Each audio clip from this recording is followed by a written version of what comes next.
Genesis 15. After this, the word of the Lord came to Abram in a vision. Do not be afraid, Abram. I am your shield, your very great reward. But Abram said, Sovereign Lord, what can you give me since I remain childless? And the one who will inherit my estate is Eliezer of Damascus. And Abram said, You have given me no children, so a servant in my household will be my heir. Then the word of the Lord came to him, This man will not be your heir, but a son, who is your own flesh and blood, will be your heir. He took him outside and said, Look up at the sky and count the stars, if indeed you can count them. Then he said to him, So shall your offspring be. Abram believed the Lord, and he credited it to him as righteousness. He also said to him, I am the Lord, who brought you out of Ur of the Chaldeans to give you this land to take possession of it. But Abram said, Sovereign Lord, how can I know that I will gain possession of it? So the Lord said to him, Bring me a heifer, a goat, and a ram, each 3 years old, along with a dove and a young pigeon. Abram brought all these to him, cut them in two, and arranged the halves opposite each other. The birds, however, he did not cut in half. Then birds of prey came down on the carcasses, but Abram drove them away. As the sun was setting, Abram fell into a deep sleep, and a thick and dreadful darkness came over him.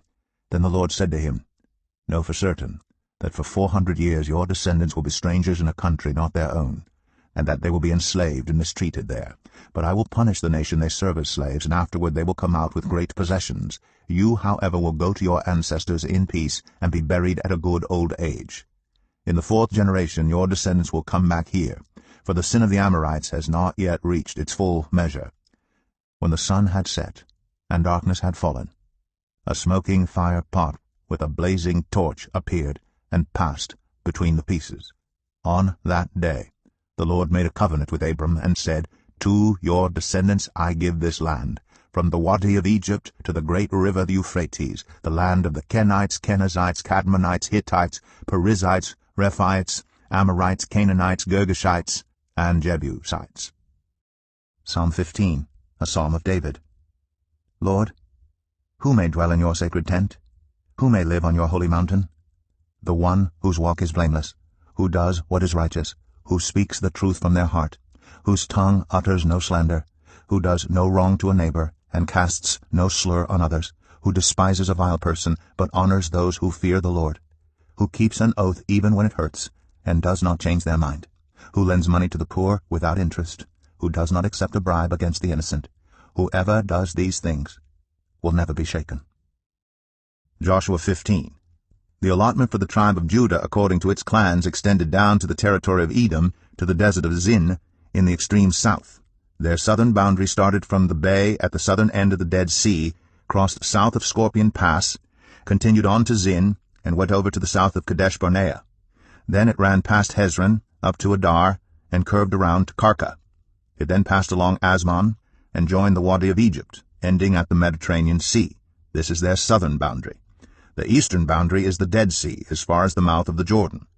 The northern boundary started from the bay of the sea at the mouth of the Jordan, went up to Beth Hoglah, and continued north to Beth Arabah, to the stone of Bohan, son of Reuben. The boundary then went up to Debir, from the valley of Achor, and turned north to Gilgal, which faces the pass of Adumim, south of the gorge. It continued along to the waters of En-Shemesh, and came out at En-Rogel. Then it ran up the valley of Ben-Hinnom, along the southern slope of the Jebusite city, that is Jerusalem. From there it climbed to the top of the hill west of the Hinnom Valley, at the northern end of the valley of Rephaim. From the hilltop the boundary headed toward the spring of the waters of Nephtah, came out at the towns of Mount Ephraim, and went down toward Baalah, that is Kiriath-Jearim. Then it curved westward from Baalah to Mount Seir, ran along the northern slope of Mount Jearim, that is Kesalon, continued down to Beth-Shemesh, and crossed to Timnah. It went to the northern slope of Ekron, turned toward Shikron, passed along to Mount Baalah, and reached Jabneel. The boundary ended at the sea. The western boundary is the coastline of the Mediterranean Sea. These are the boundaries around the people of Judah by their clans.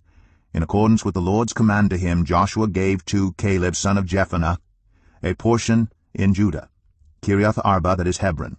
Arba was the forefather of Anak. From Hebron Caleb drove out the 3 Anakites, Sheshai, Ahiman, and Talmai, the sons of Anak. From there he marched against the people living in Debir, formerly called Kiriath-Sepher. And Caleb said, I will give my daughter Achsah in marriage to the man who attacks and captures Kiriath-Sepher. Othniel, son of Kenaz, Caleb's brother, took it. So Caleb gave his daughter Achsah to him in marriage. One day, when she came to Othniel, she urged him to ask her father for a field. When she got off her donkey, Caleb asked her, What can I do for you? She replied, Do me a special favor. Since you have given me land in the Negev, give me also springs of water. So Caleb gave her the upper and lower springs. This is the inheritance of the tribe of Judah according to its clans. The southernmost towns of the tribe of Judah in the Negev toward the boundary of Edom were Kabzeel, Eder, Chagur, Kenah, Dimnah, Adadah, Kadesh, Hazor, Itnan, Ziph, Telem, Bealoth, Hazor Hadattah, Kiriath Hezron, that is Hazor, Amam, Shema, Moladah, Hazar Gadah, Heshmon, Beth Pelet, Hazar Shual, Beersheba, Biziothia, Bala, Ayim, Ezem, Eltalad, Kisil, Hormah, Ziklag, Madmanah, Sansannah, Lebouth, Shilhim, Ain, and Rimmon, a total of 29 towns and their villages. In the western foothills, Estaol, Zorah, Ashna, Zanoah, En-Ganim, Tapua, Enam, Jarmuth, Adullam, Soka, Azekah, Sharaim, Adithaim, Gederah, or Gederethaim, 14 towns and their villages.